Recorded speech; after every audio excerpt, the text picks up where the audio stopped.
My name's Hannah Mussi. I am in BSA, and today I'm performing for you a slam poem that I wrote by myself, and I really wanted to be able to relate with all of you guys. With this one poem, is it not loud enough? Oh wait, use the other mic. No, that one. Great. That one. Yeah.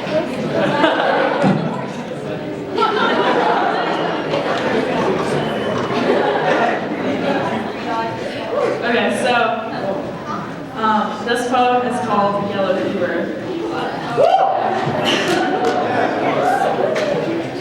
When was the question, where are you from, emptied of its curiosity and loaded with uncertainty, like the next shot they're going to fire is no. I mean, where are your parents from? As if your own definition of yourself is wrong. I guess I have it easy because anyone who knows A from B can see that surely I can't fit into their categories and stories of what I'm supposed to be. A splash of yellow should be welcomed on ivory white when we all know the most value is hidden in gold. But there are still people who don't know better, still people who see one shade Asian and 50 shades delusion, still people trying to paint us by numbers and squeeze us between lines they're so determined to cross. It took 4 bowls of rice, 40 games of League, 400 episodes of Naruto for my Korean mother to point the barrel of a question square between my eyes. She asked, "Why are you so Asian?" As if it was a bad thing. My thoughts capsized, and the words that were dying to dive bomb off my tongue became paralyzed and walked the plank instead. I don't know. It was all that made it out alive. The aftershock left my ears ringing. It's her fault, right? It's in my blood. I'm genetically engineered to love all things Asian. But if this were a matter of DNA, who's to say I'm not 1 part whiter and 2 more parts of horrible cancer? Actually, this is kind of starting to make sense. But still something didn't. I tucked away the accusation and frustration, and I called it a night. But the question was an open wound that I didn't know how to close. And I was bleeding. My mother taught me that you could predict someone's ethnicity by the width of their nose and the circumference of their pride. She told me that although anxiety wrapped its hands around my throat, and although my skin felt a size too small, stretch marks were not the problem.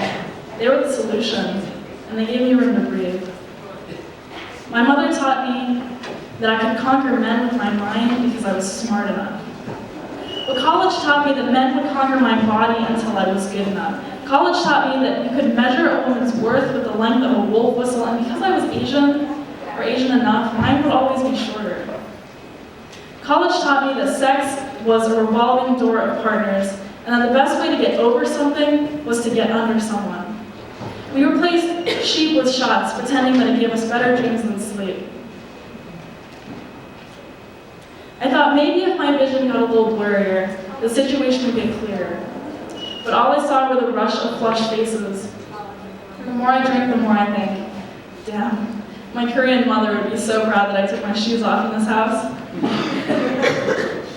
We don't glow because we've had one too many, we glow because we're stars. How fucking cheesy was that?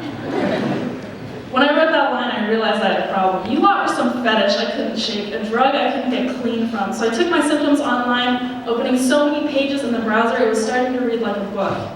When something caught my attention, and I was called from the water I didn't know I was under. Urban Dictionary's diagnosis was yellow fever.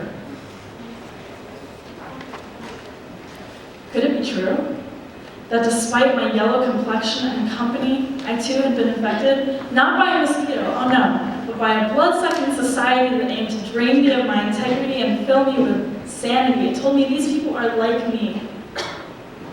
Our stereotype is a bloodthirsty predator, and it's hungry, but I will not feed it. I will not let them build porcelain walls around me, trying to suffocate my inner dragon lady with a China doll mask. And just as the Tokyo drift pumps through my veins, and the kung fu secrets linger in my chopstick-worn fingers, I will fuck with their minds until they come to realize that I'm more than just the leather on my bones and the math genius in my blood.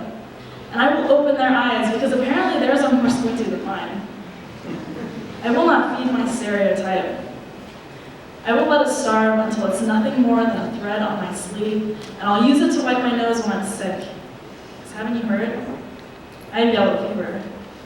We all do.